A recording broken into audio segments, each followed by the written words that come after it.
Have you ever done that? Recorded a whole one and you didn't record audio, or you didn't have a camera going or something? I have actually. There was this one time where it was actually the first one too, where I sort of screwed over the camera, and that's what caused me to get these, because the ones I had before were super outdated and like actually like battery powered, which like, and there was like this charging port or something, and I didn't realize that they were battery powered until like an hour after. So, Bro. yeah, it was not fun. You thought you always had to have them constantly plugged in. Yeah. Nice. Dude, I'm just happy to have my car back with it driving. Oh. What happened to it? Oh, So my car's a stick shift. Uh-huh. And my clutch died. Just every time I'd push it in, I'd get every time it went in, and every time it went out. And at one point, I was sitting at I was like going up an off ramp, right? Mm-hmm. In my car, I heard, dude, it would sit there and it'd scream at me, the throwout bearing on the inside. It just the whole time I was sitting there right at that off ramp, and like it would just yell at me essentially. And then all of a sudden, I felt it go, and I didn't have my. You were hand. like, dude, I didn't have my hand on the stick. I had nothing. I didn't even have my foot clutched in. I was sitting there at neutral with my foot on the brake, and all of a sudden it did that, and I went, that's funny. oh crap. And that's literally when the whole bearing just fell apart, dude. That sucks, man. Oh, it was horrible. That's why I'm kind of sort of scared to drive a stick shift anyway. They're fun, but my clutch really shouldn't have fallen apart that fast. I don't know why it did. I'm only at 40,000 miles, so. I feel like I'm just too dumb to drive one. My dad's like, what he told me is like, we're going to have to get you a beater car so I know you're able to be aware of the road. Because, well, he knows me as a person, and he knows how I either zone out or not pay attention to certain things that I don't want to pay attention to. And yeah. When you start driving, I'll teach you how to drive a stick. All right. Sweet. It's freaking fun. Sweet. It's very fun. All right. Well, we can start off with that because that was recording the entire time. Oh, shoot. Well, I didn't even think about that. No, I honestly don't. I don't think I could drive a stick either. I'm not confident in myself doing that. Probably not right now. I had no idea how to drive a stick, but I wanted to be that cool kid that pulled it to school, and everybody's like, stick. What the heck is that thing? First off, because it's a mini van. Yeah, the thing's and it's tiny. super archaic. Right. I was like, wait, bro. That is Tobin. Like, cause I was like, oh, is Ryan here or whatever? And I'm like, when I walked in here, I'm like, oh no, that's Tobin's car. Yes, sir. That's my car. That's awesome. That's Chevy awesome. Aveo 2008. You're like an old person stuck in like a new generation. So like, do you think you were born in the wrong generation? Bro, I'm an old soul. I'll just say that. I like cigars. I like tea. And I like nice nights on the porch with my guitar. I don't like to party, and I don't like all that fun. So yeah. Honestly, I think you I think you are. That's a fair assessment. I mean, yeah.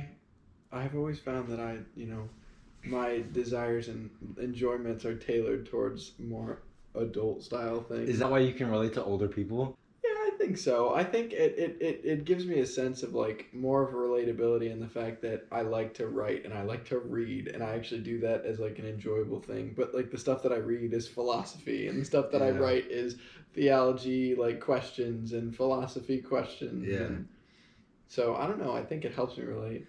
With me, I mean, at Kensington, when we have meetings with like just a regular like video team, I'm over here, I'm 14, and these people are probably 10, 20 years older than I am, and I'm like, I feel so awkward because the person closest in age to me is like Ryan, and he's 20. So yeah, that's well, actually, there's the new trainee that he has. That I know who you're talking about. Yeah. You got some. Got some young bloods with you. Don't act like we're all that old. I'm 19. Yeah, you got some years to go. A lot of years to go. Mm-hmm. Yeah. So, do I think I was born in the wrong era? No, I think I was born in the right era, but I like things as if I was in an older era. Okay, so I mean, you're still able to do that with stick shift cars and everything else that you currently have. Right. Yeah, but I genuinely think. Okay, so first off, stick Mhm. shift cars tend to be way easier to work on. A Actually, manual transmission is so much easier to work on than an automatic transmission. what? And so, like, I honestly think that it was one of those things where, like, it's like getting one of those dumb electric new things, like an electric couch when those first came out. Repairing an electric couch is so much harder than repairing just a mechanism couch, Yeah. right?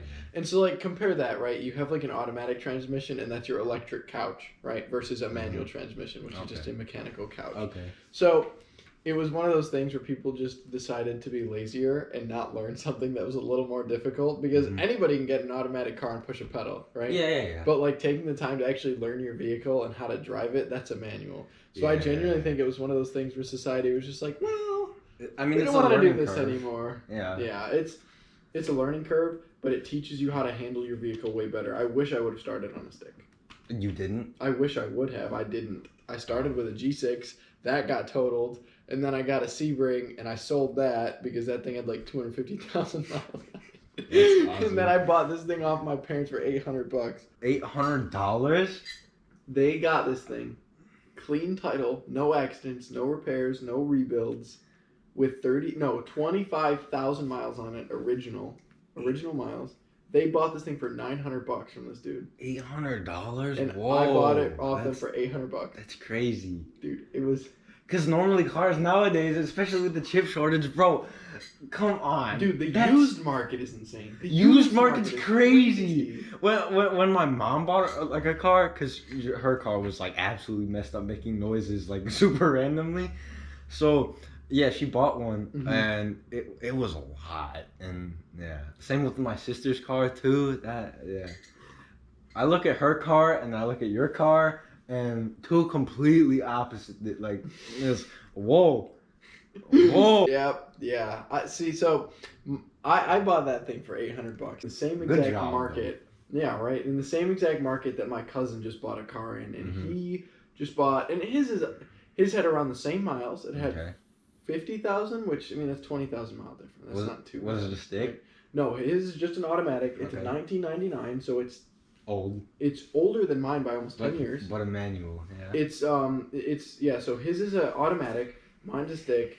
It's a Ford Ranger. It's a Ford Ranger. It's a 1999 Ford Ranger, so the small compact trucks, right, from Ford. Yeah. And it's the extended bed. How much do you think he paid for it? You paid $800. I'm gonna say he paid around 17 grand. 8,000. 8,000. Oh, I overestimated.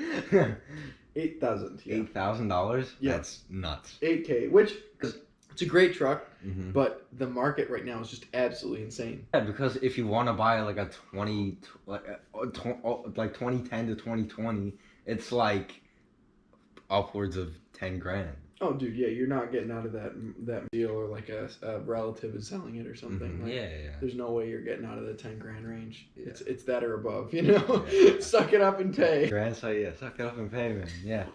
But to get on the actual topic, because we ranted about cars for probably... Yeah. Nah, you're good. I hate vehicles. Yeah, like I was over here. I do you think buses will like go extinct? Do you think like we'll start getting rid of buses? Well, the only reason I don't think we will is because of school. Well, I mean, obviously you have school buses, but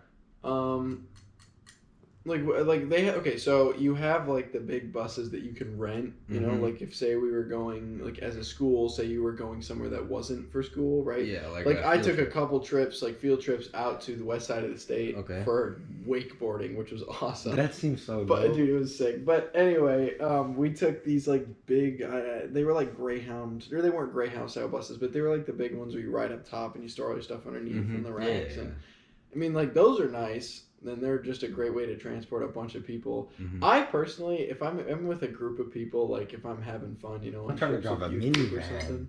Dude, honestly, the more people you can fit in there, the better. Unless you're below 16 or 16, Don't do that. When you turn 17, then you can drive with more people. Did you hear about that law? Yeah. Do you know why that's a thing? No. Do you remember? Did you ever hear about what happened at Stony Creek like 4 years ago? I did not. Maybe it was more than that now. There was an incident. You know where that is, right? Yeah. There was an incident where there was a kid, 16 years old, driving into this car with like 4 friends, and he was flooring it going like 65, 70 around the curve in Stony, where there's that bridge, where there's that little waterfall that kind of goes down and turns into a creek. Yeah. And there's actually a whole like monument there for that. You can see it down right where the creek starts. Okay. He was flooring it, and he hit the side of that and flipped off into the lake, and all 4 of his buddies passed away, but he survived. And he was 16. They passed a law where you can't drive with more than one person until you're 17. That's worldwide, or not worldwide, U.S. wide, or? I think it might just be Michigan legislation, but there was a bunch of moms that banded together and did it. I don't think it's a bad idea, like personally. Yeah, but restrictions are good. I think it was reasonable. My sister can only drive me or whoever, like not many people. Yeah. Because of that law. Yeah. So. Well, what else do we have here? I want to start off with that 2 versions of you question? Or want to save that for later? We'll save that one for later. All right. Do you think books will go obsolete? No, not at all. You want me to tell you why? Is because the most valuable information at the core of it, like you can't explain a book into a video. Like if you were to go on YouTube and like decipher the books, you can't do that. I don't think you can. And the most valuable information, even though I hate reading books, I barely read them. I think they're in books. What's interesting, I think, in more of an introspective sense, retrospective sense, if you look back on human history, and I actually saw this statistic that kind of blew my mind the other day. It was from an ex-Google employee who said that currently, at our current rate of data production, right, photos, videos, posts, things like that, things that we put out online, at our current rate of data production, we are producing just as, we are reproducing the amount of information that was created from the dawn of man up until 2003. We are recreating that daily now because of how much we put out online every single day. That's scary. But the thing that he said was 90% of it is all just garbage. Or 90 to 95% of it is all photos and videos that don't even matter. There you go. Dumb posts on Twitter and Facebook and Instagram that nobody will ever see, care about, or look at, or read. Like, just dumb stuff. But what is really interesting, though, is that if you look back in a retrospective sense at all of human history, the vast majority of what we know was originally word of mouth, right? So transferred, and then once you had established languages like Hebrew, Greek, all of those different languages, Aramaic, all of a sudden those can now be written down, right? Yeah. What I've seen though is that with the culture that we have now, it values instant pleasure over a long-term gratification and information. And kind of what you were saying, it kind of relates to my Spanish class because all we do is translate the entire paper. Yeah. When we're given a paper, boom, straight to Google Translate. But way before that, I'd be struggling because on tests I do fine, but other than that, yeah, it's what I think was interesting was,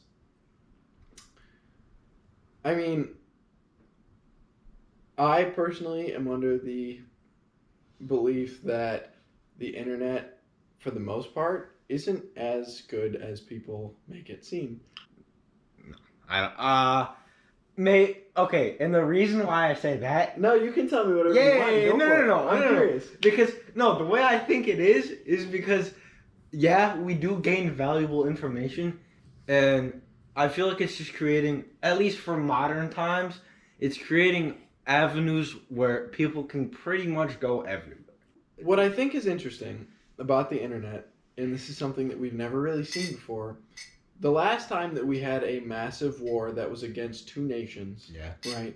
That was something that was broadcasted essentially. Okay. Was Vietnam. Yeah. Right. That was the last big one where the U.S., a powerhouse country, and another country were involved. Right. Mm-hmm. Not to mention all the Russian scandals and all that. Okay. Yeah. But what's really interesting is that we have never had the connections, the instantaneous connections that we currently have via Facebook and Instagram and all that. We've never had that in an age where there is conflict going on. So one of the interesting dynamics I've seen lately has been all of the videos and posts coming from Ukraine and coming from Russia. Oh yeah, no, like TikTok has broadcasted that entire thing. Dude, what's crazy though is you see that Russians, most of them aren't even for what's going on. Oh yeah. Because during all these all the other wars, right? During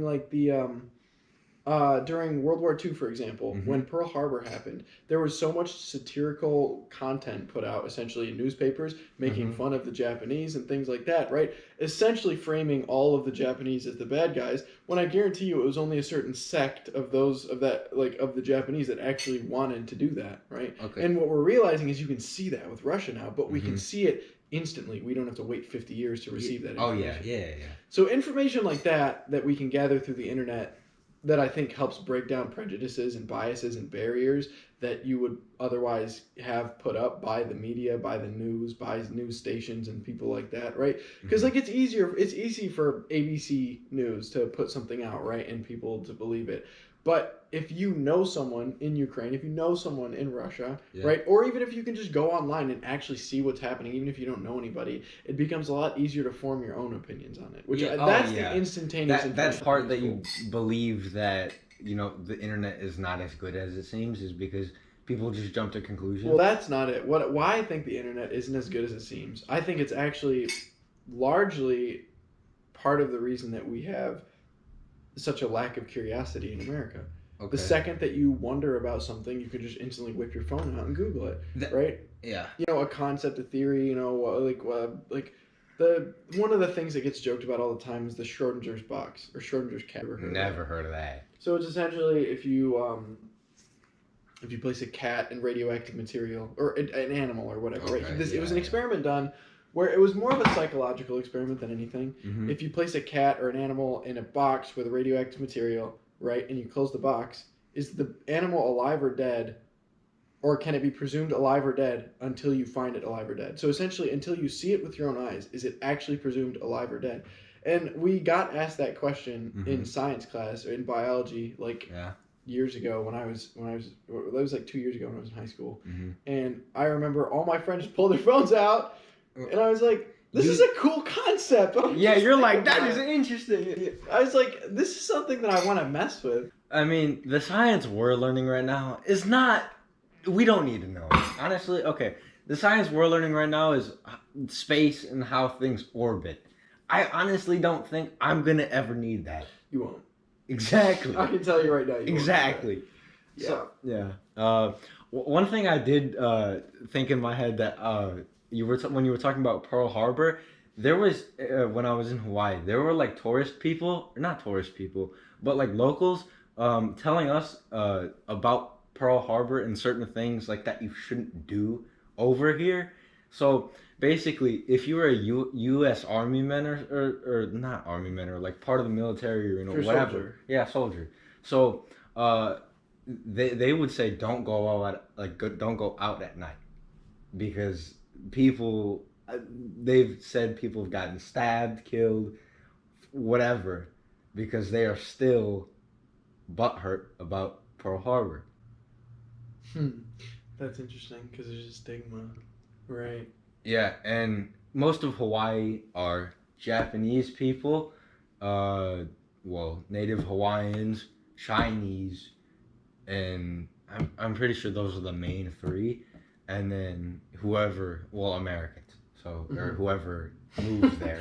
Americans. Pretty broad stroke, but we'll say Americans. Yeah. I thought, when I heard that, I was like, whoa, I did not know that. Like, that's... Yeah, there's a lot of stuff like that with mob bosses in New York from back in their heyday years ago in the early 60s or early 40s. right around World War II and stuff like that. Like, Yeah. there's interesting stuff like that. But for me, the biggest thing is it's the lack of curiosity, right? The idea that I can pull this up and instantly get an answer that is 1000% right. Yeah. And to me, I'm like it's great if I want to pull out my calculator. It's great if any of that, but there are so many questions that are so much deeper and have so many different layers to them that you could just go ask Siri or you could go ask Google, what is the answer to this? And it would give you an answer. It'd give you a broad stroked answer, but it essentially turns off people's it powers down their curiosity because they tell themselves, oh, like this is the answer. I don't need to search any further, right? And like if I feel like there's so much more digging that humanity can do, that if we're not careful, we're just gonna backslide. Yeah. What I do think though is there are certain types of people who, in a sense, are like the questions I ask you about. Like, you can't find an answer to like that on Google. Like no one will ever Google that and a right answer will come up. And so when I ask other people those types of questions, they're like, "Why are you asking this?" Like, right. So it's either you dig deep enough to ask those questions, or you stay in your comfort zone and you're like, okay, well, I can be here and know about this, and I don't need to focus on whatever they're talking about or go as deep as they are willing to go in life. It allows you to stay at the tip of the iceberg. Okay. Right, and a lot of people think that. Have you heard that phrase before? Right, at the tip of the iceberg. Yeah. Right, so I mean, a lot of people think it's usually used in a negative reference, right? Yeah. Saying like for example, people will use the internet as like the tip of the iceberg. They're like, oh, you have the surface web, and then you have the deep web, and then you have the dark web. It's all dumb. First off, it's all stupid. That one's dark web is stupid. But anyway, like that's the tip of the iceberg, right? Okay. And like for me, Google essentially helps you stay right at the tip of the iceberg, mentally. Yeah. And I want to go a lot deeper than just the tip of the iceberg mentally. I want to see what's actually out there, in terms of what I understand, because, and this, like, I've ran into this conversation a couple times with people, like, there was a church event that I used to go to that was put on up in Lake Orion for a while, and it's still going on, but I backed down from it. Because for me, it wasn't actually engaging me with anything. Okay. What I realized was that anyone can make a statement, right? But if it doesn't go any deeper than just a statement, if you can't conceptualize and proceed to argue that statement and back it up with more than just facts, but logic and reasoning, anyone can look up facts. Like I said, I could go be, a conservative loser or a liberal loser and go back up whatever I want to say with facts. You can find facts for any side of any opinion in the world. Right? But if you can't back it up with morality, logic, and reasoning too, which are things you have to think about, then you have no stance. You have no statement, right? Yeah. Like I can go state verses from the Bible essentially. Like one of the arguments I've gotten into, or not arguments, but conversations I've gotten into lately, has been like specifically about some of the like prophetic things that people talk about. Yeah. Where it's like speaking in tongues and things like that, right? And you'll ask people, okay, how can you explain that to me? How can you explain... I speaking in tongue? What? That's my what? Let me see some videos. Right, and that's hook me up with that. Like if that's real, show me. Right, and that's the thing. Like you want to see evidence first off, right? And you also want to see the logic and reasoning behind it, because the thing is, like especially scripturally and with God, there are a lot of people that just say they leave it. I am a man of faith, but there are a lot of people who leave that as their blanket statement to cover anything that they don't want to actually understand any further. Okay, right? Yeah. So I have friends that they've said, "Oh, that's not something you're supposed to understand." Is because of Bible limitations or whatever. Yeah. They're just like they're like, well, it's a Holy Spirit thing. You're not going to understand it. That's not something you're supposed to understand. And for me, I'm like, but you can conceptualize it. You can put it into logic and reasoning. And that's not what I'm going to do here. But my point being that, like, essentially when I was at that place, and why I left, was because whenever there would be somebody that would tell us, okay, we're going to teach you about this, all that they would do is they would stand up there and they would proceed to list off verses in the Bible where it shows up. And I'm like, that's no better than just stating facts. Yeah. Supposed facts, right? I mean, obviously I trust the Bible and that makes sense, but you can interpret it in different ways. So for me, it was like, I want more than just the facts. I want more than just you stating it to me. I trust what Scripture says is true, but I also know that there's interpretation to it, right? Yeah. And there's context to it that is lost through translation, through time, and that concept isn't, or like the context isn't lost. It's there, but I want it, And a lot of times I don't just want the statement. And what we see on the internet and stuff is people just make statements, and then they back it up with facts and here's this statistic, and I'm like, but where's the logic and reasoning? Yeah. And that's the stuff you can Google is this facts and statistics, but where can you get the logic and reasoning? Yeah. And this debate I got into a while ago, like I'm pretty sure I forgot. This might have been Sunday, or the day before church. So it was me, my grandpa, my grandma, my stepmom, and my dad. So, and keep in mind, my stepmom and my dad aren't Christians, and I mean, I can get off to you on that, like off camera or whatever. But like, so what they were talking to me is why does God put people in situations where they get hurt or where bad things happen to them or certain things happen to them? And my response was, here, I can put a nail in the coffin in one sentence. And that every non-Christian, I believe, would deal with, because everyone has their own problems.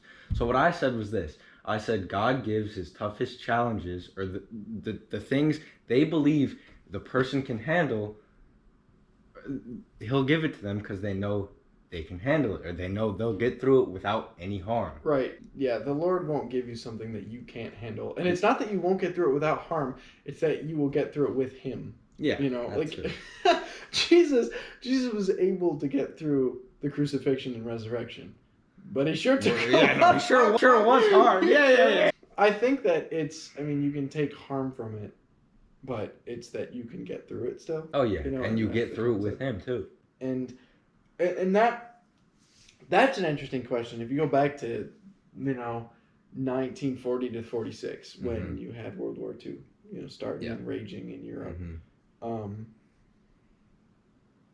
There was an interesting thing that you saw happen because at this point you've had generation upon generation upon generation of steadfast Jewish culture, upbringing their children in this Jewish culture. They all follow it, and eventually you have the Holocaust happen. Holocaust happens, and so many people came out with that question right there.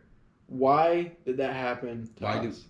Why do things happen to why do bad things happen to people? Right, and it was the question they were asking was, why did we go through the Holocaust? And specifically the Jewish people, that's the most interesting part.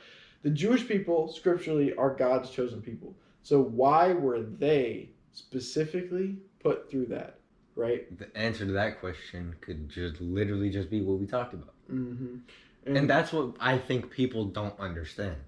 I think that it's you get in a car accident. Yeah. Right? You absolutely, get your car totaled and you're sitting there at the intersection.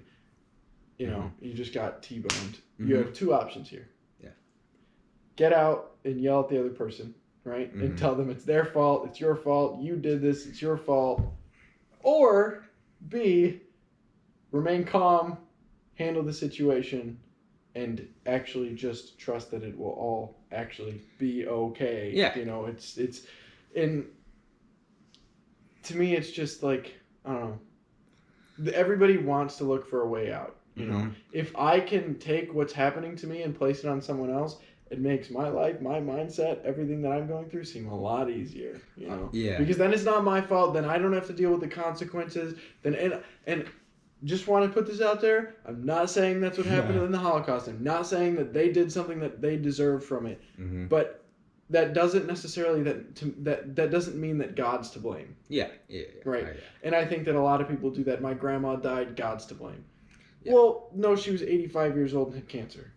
your grandma was bound to pass away anyway. Yeah. You know, like things like that. And I'm not being harsh, but what I am doing is I'm putting a reality to it. That's realistic. Yeah. Well, exactly. Right? I mean, that's what some people don't understand is that when reality comes into play, and when they're talking to Christians, they believe everything they do is backed by the Bible, and they can't say or do anything else. Mm-hmm. And going back to that, a prime example of God giving you challenges that he believes that you can handle. Okay, so I don't know if you know this, but when I was born, there was a leak of blood in my brain. So what had happened? Do you know what cerebral palsy is? Yeah. Yeah. So I have that, but it's super mild. Okay. Yeah. And that's so basically the left side of my body is. You know how you have a weak side hand or weak side just in general? Right. I don't know what to scale that is, but I've heard it's like 10 times to maybe 20 times worse. And I mean, when people ask me when I first tell them, they're like, does it hurt? I'm like, no. Is it bad? I'm like, I've lived with it for 14 years and people have also asked me, do you want to fix it? No. That makes me a part of who I am. So there you go. Yeah. So, and it comes to a struggle with a lot of things. My parents have asked me, do you think you'll be able to do this certain thing because of that limitation? I'm like physical stuff? Yeah. Like, they asked me if they thought I would be able to drive, and I'm like, yeah. And I'll be able to learn it somehow with certain things. So is it like a certain side that's affected? Oh yeah. It's this entire left side of my body. If you ever see my hand go like that or like shake or whatever's going on, that's normal. Like, okay. And you know, whenever stuff or certain things happen, because I remember, because I don't even know if Ryan knows, because at one point, there was this time when I was first working camera, I had to focus the left side or the focus thing, and it was on the right side or the left side of so if the camera's here, right, I have to focus it there, and I would on instinct go like this with my right hand to switch it over. He's like, gotta be faster. And I'm like, okay. Or like, do it with that hand so it's easier. And I'm like, all right, how do I operate this? Either not tell him or learn or learn how to do it this way. And I'll tell him for sure. I'll call him right now. If he pulls up, I'll tell him right there. But normally people are like, why would you say that? That makes people think of you differently. And that's what I thought for forever until I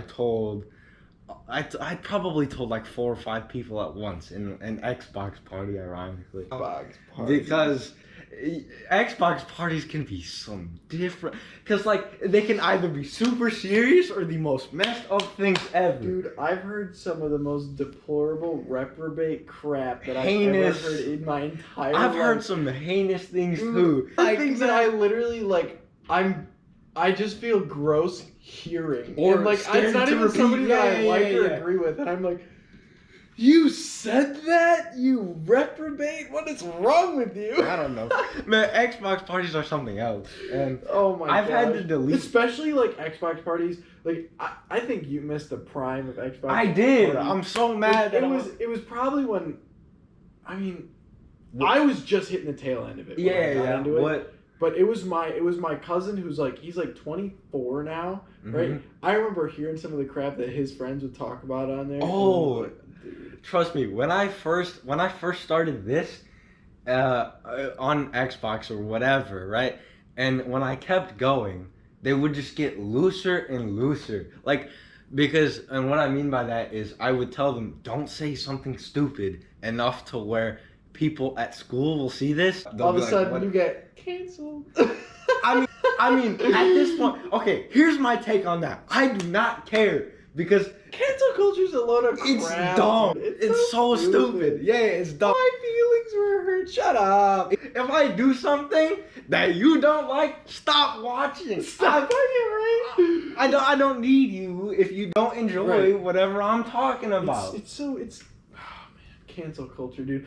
I had a really cool take. So I'm applying for, or I just applied for, before you got here, Rochester University to go into theological studies and psychology. Okay. Right? So theological studies as my major, psychology is my minor. So you're going back to college? Yeah. So is that fire thing not? No, that's not the move. I'll tell you more about that. But essentially, I'm going back to school for that. And I had an in-person meeting with one of the professors there just out of curiosity to see what he had to say about the college. And I told him, I was like, you don't have to convince me, you know? Mm-hmm. I just want to hear it straight from you. Like, what do you guys teach? What do I need to know? Is there anything that you are like, man, I wish this could be better, you know? Like, just tell me how it is. Yeah. And essentially what he told me was, he said that he was like, I don't call myself conservative. I don't call myself liberal. I don't call myself right, left, you know, Republican, Democrat. He's like, I don't care.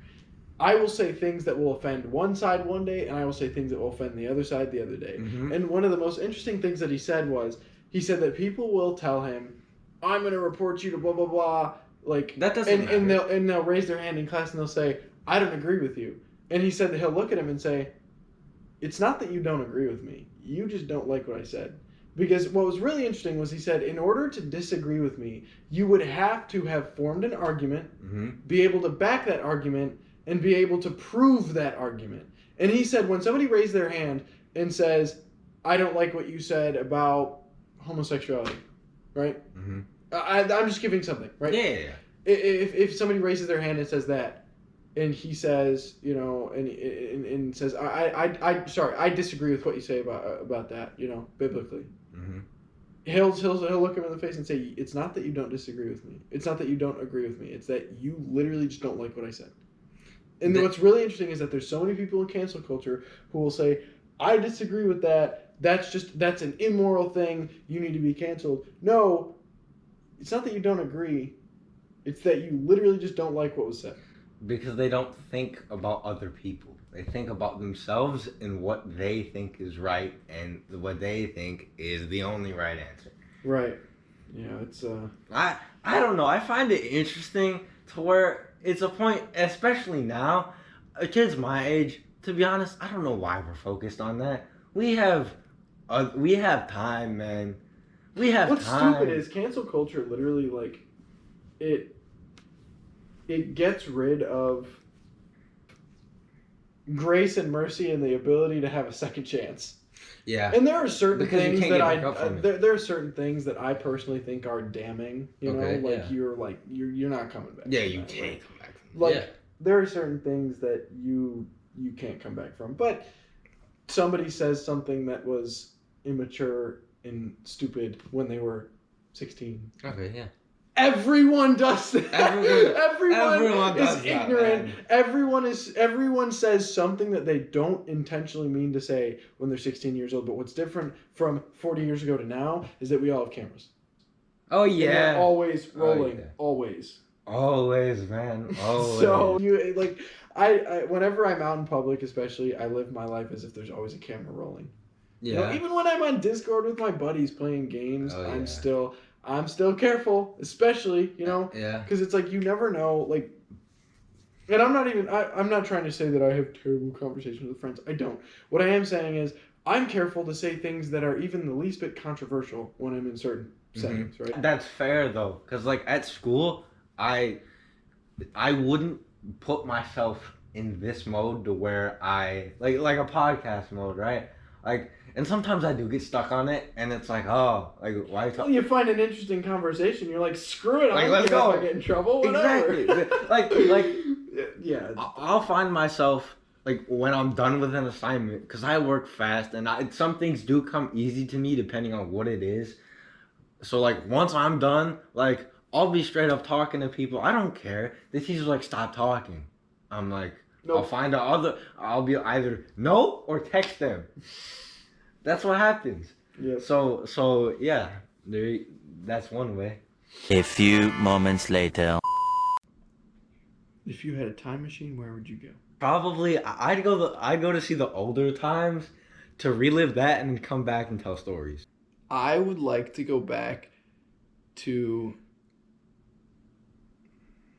old Western exploration before we even knew what was out there on the west side of the country. Yeah. And it was literally just like Lewis and Clark style, Oh, where the okay. colonies were still expanding, and you could Yeah. essentially just buy land for nothing. You could buy land for like a piece of feather. It was stupid. Like oh my trade. gosh. Yeah, it was. Instead of currency, you would trade things. Exactly, and the trade economy is very cool. So I'd like to go back to see that. I feel like I could picture you back in that because we studied Lewis and Clark in the beginning of the year, and now we're on Civil War. So yeah, I could see you doing that. Yeah. I'd like to go back to that time and bring The a question. solar-powered battery with me and an electric guitar and all of my pedal setups, and just like rock out in front of all these old people. What I would do is I'd bring like a vlog camera and then come back and then post that and be like, yo, Bro, th- yo, this- what's good? like th- You just walking around essentially like telling people how they're gonna die, like famous people. just like here, don't go here. Jefferson, you die in a duel, you get shot, and you don't make it. Yeah. It's just like wild Yeah. stuff, bro. And they're like, no way until it happens. He was the second coming of Jesus. They said that? What? No, of course they didn't say Thomas Jefferson was the second Jesus. That would have been weird. That would have been a very that would've interesting been- tidbit of history. Will society end up going backwards? We what's it called? Sort of talked about We it. elaborated on that A a little little bit, bit. but it wasn't a direct question, Yeah, it I wasn't- suppose. Maybe we might, and I feel like you would be very happy if we did. Here's a question. Not technologically, but philosophically and mentally, have we already started to go backwards? Backwards being us being dumber. Have we started to devolve essentially back into a Devolve? more of an animal state? Man, Let me ask you a question. yeah. If an animal is given everything that it needs to survive, Yeah. what happens? I mean, I assume they're good. Like they'll be good unless they. Oh, dude, you just got me on something really good. I used to talk to my friends about this all the The time. reason why I'll say they'll be good is because you said they have everything they need to survive. But what If I'm we- saying is, like, the whole point of life is survival. Well, yeah. Animalistically. it is survival. Animalistically, yes, but I would say whatever that human form of that word would be. I'm horrible with words, but whatever that human form would be is, I feel like we need everything we want or need to survive. In this case, it'd be food, money, and a job, or transportation or whatever. And in a sense, we don't need technology, or we didn't. Mhm. But I feel like now we do. Yeah. So Let me see it. before we didn't have to. So I would say that is what we need. Let's see. So there was an experiment done, which was it led to grim predictions of the future of humanity. And I'm specifically trying to look for what the experiment was called. He named it something. Who is this? His name was Calhoun.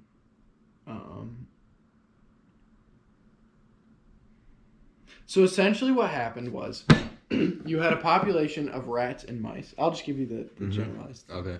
You had a population of rats or mice. He did this like hundreds of times because Yeah.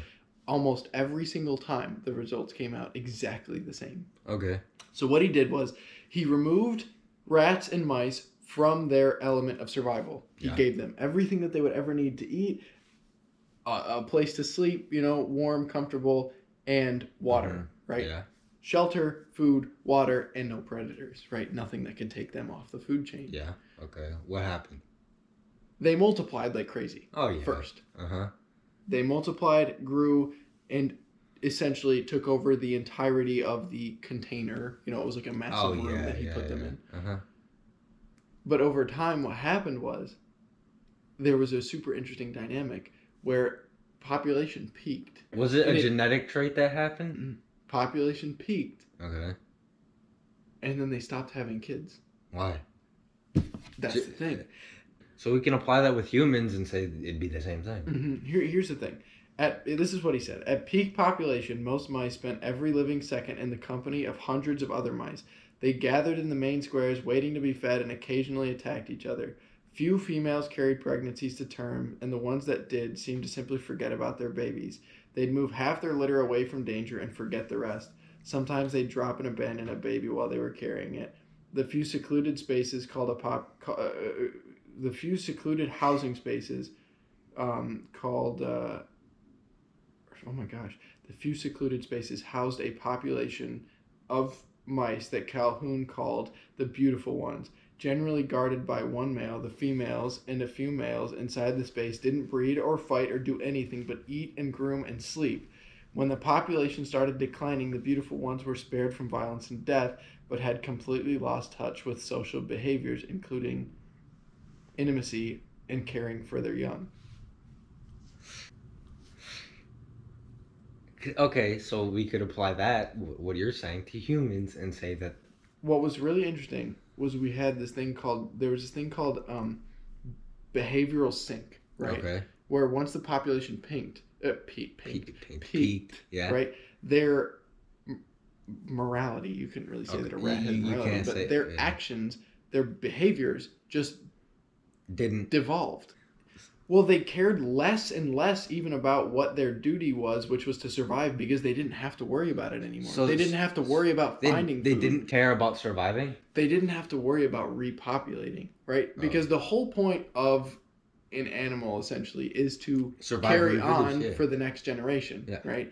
When they didn't have to do that anymore, their population literally decreased until they all died off. So I feel like that's what we would do, though. We would be dumb enough, because if we were only limited to what we needed to survive, in this case, a basic food and water, right? Here's what he said for humanity, though. He said, ultimately, rats may suffer from overcrowding, but humans can cope, as in cities and suburbs and things like that. Yeah. Calhoun's research was seen not only as questionable, but also as dangerous. Another researcher, Jonathan Friedman, turned to studying actual people in place of the rats and mice. They were just high school and university students, but definitely human. His work suggested a different interpretation, with the same experiment done. Obviously, with the variables being a little different because they're people. His essentially what he came into was moral decay could arise not from density, but from excessive social interaction. Not all of Calhoun's rats had gone berserk and lost their behaviors. Those who managed to control space led relatively normal lives. What you're saying is, the people had over socially or interacted, or you have to ask yourself if submerging yourself within social media and always constantly being around people, is it actually helpful for your mental state?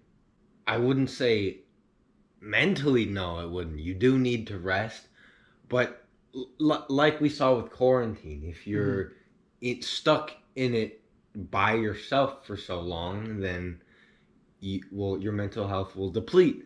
So will that happen with when we're overcrowded with everybody? Would that be the same thing? Well, that's just the question, right? Here, let me see. I was just reading off a part of it. I can't find the exact, I have it screenshotted. Oh. I can't find the exact thing that I had for a while. It's in here somewhere. If you can't find it, I'll pop it up on the screen. You can send it to me when you do. And all right. Yeah, it was, it's really interesting just for the fact that, I don't know, it holds so much curious weight because, yeah, here it is. I found the screenshot for it, but that's the thing that I already read. Yeah, Universe 25, that's what it was. I can find it. There was one other part that was really interesting to me, and it was specifically,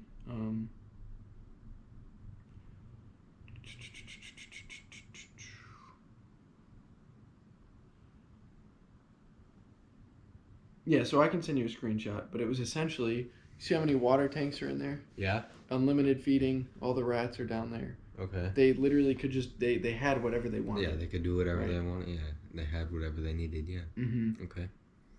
And like the biggest thing that came out of it was behavioral sync. Okay. Term and concept, the idea of it. It just led to this idea that when you place yourself around people in a mass group of like, and it wasn't even people necessarily, it was rats, so beings, you know, Yeah. things that, you know, like just when you place yourself in those massive groups for an extended period of time, there is something that is seen that is genuinely not healthy at all. Mm-hmm. And it literally looks like de-evolution, devolving of humanity. So are you saying when we're around so many people, we lose? What I have found is that struggle is necessary to survive. Right? Oh, 100%. If I would have to agree. If you don't have struggle, if you have complacency, you literally lose touch with reality, with literally the purpose of life, right? And we were given a mission by God, which was like ultimately one of the first and foremost things that we were supposed to do was be fruitful and multiply, right? Oh yeah. Have children, Mm-hmm. you know, have families, and look at our culture today, currently, Mm-hmm. right? It's all a pleasure culture. People want to do the things that make children without having children. Yeah. Right. It's this concept that, you know, you literally lose touch with the whole point of what that action is, right? And it's my cousin and I, we like to call it instant gratification, right? Well, it's instantly gratifiable, but does it last? Not at all, No. right? Like, you forget about so many other aspects of your life that are very wholesome, very healthy, but they take time, building a family, growing things like that, right? You know, that's when morale plays into a factor of, would you rather focus on yourself and like you do what's right for you, or do what's right by society? Because if society were to view, you know, whoever, right? If society were to view Jesus now, do you think society would accept, quote unquote, accept him or think what's right? No, probably not. Mm-hmm. And he wouldn't care. He would just be like, all right, this is what I know is right, and I'm gonna do it. Right.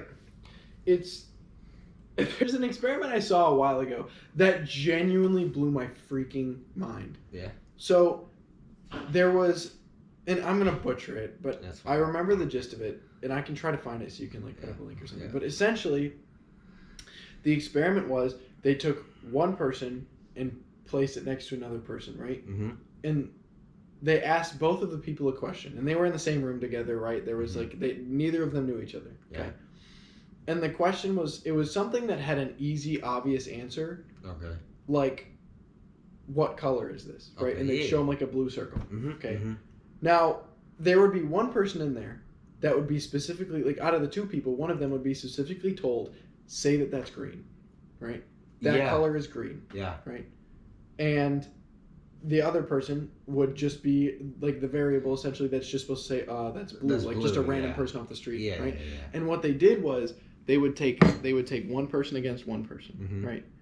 And then they would take one person and have 5 people in there that were told to say green. And then they'd take one person and then they'd have 10 people or 15 or 25. And then that person would go, be like, would go, that's green. That's green. And they would actually believe it. They would pass a lie detector test actually believing that that color was green.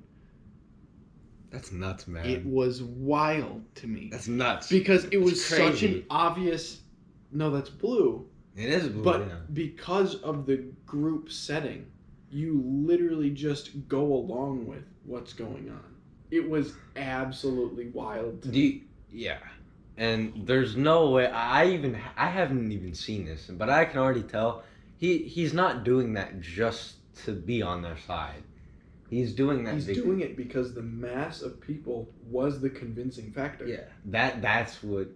They're the green people are persuading him to come. Right. It literally was just. It literally was just the volume of people. It can't be more simpler than a blue circle. Right. It literally was just the volume of people saying it was green. Like there was they didn't give any explanation for it. They didn't say, "Oh, come on, man, that's obviously green." They literally just said, "Oh, it's green." You know, all of them said essentially, "Oh, green." And he would take back his answer and say, "Oh, that's green." But it's not like he was, you know, essentially telling them like this is, you know, he wouldn't fight him on it, you know. Okay. He would think about it for a second, but then once it got the convincing factor essentially was just the amount of people. That's what I'm trying to say. Okay. Right? It had nothing to do with the color, it had nothing to do with their convincing what they were saying. It was just the amount of people, which was wild. So it's the more people you surround yourself with, you got to ask yourself those questions. Right? Okay. Am I just leeching onto what they're saying? You know, it's really crazy stuff, bro. All right, so we were, I believe, talking about what was it? It was if society was going backwards and the whole rat thing and the person experiment. Yeah. So, essentially, I think that moral decay arises from putting yourself in situations where you're constantly surrounded by, you know, people all the time, and it's not like it's a beneficial thing. Like me living in a city, constantly being around people at rallies and other things, that's not beneficial to me. You know, that's not beneficial to anyone's brain, anyone's mindset. It's not healthy, right? And the longer that you place yourself into those situations and those circumstances, the less that you actually have to survive, the more that you just kind of become complacent, and the less, you know, you actually do that you're supposed to as, you know, a mammal essentially that walks this earth, right? Like, it becomes about what feels good and what's, you know, what's the best for you. Right. It's your truth kind of culture, which I think is stupid. We have to somewhat live by or get ourselves governed by rules instead of just, because if we were to live in a place without rules, without things in place to govern ourselves, everything would just fall to absolutely like the worst scenario possible. Well, that's just it. And you also have other things such as, like, rules are just, there are rules that are innate to humanity, and humanity, if we know anything about humanity, is that it loves to be rebellious. Yep. Humanity loves to be a rebel. The entirety of the human race is just a bunch of rebels constantly, right? Yeah. And I think that one of the greatest ways that we can rebel against it is trying to rebel against what we see as, you know, like I hear a lot of times that like certain things are, you know, that's just been the stereotype for years, and that's not actually how it is, and things like that. Like, no, maybe there is just literally a part of being human that was made to be human, and you're rebelling against something that's actually natural. Yeah, you know? yeah, I feel that.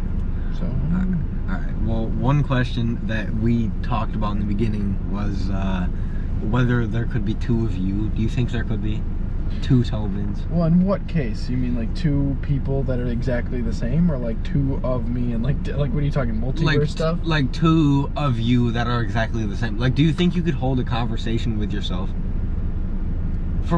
Like, let's say you could have a podcast with yourself. Could I have a podcast with just myself? Yeah. No, like, so I mean, you have another version of you. No. Why not? For me, I would.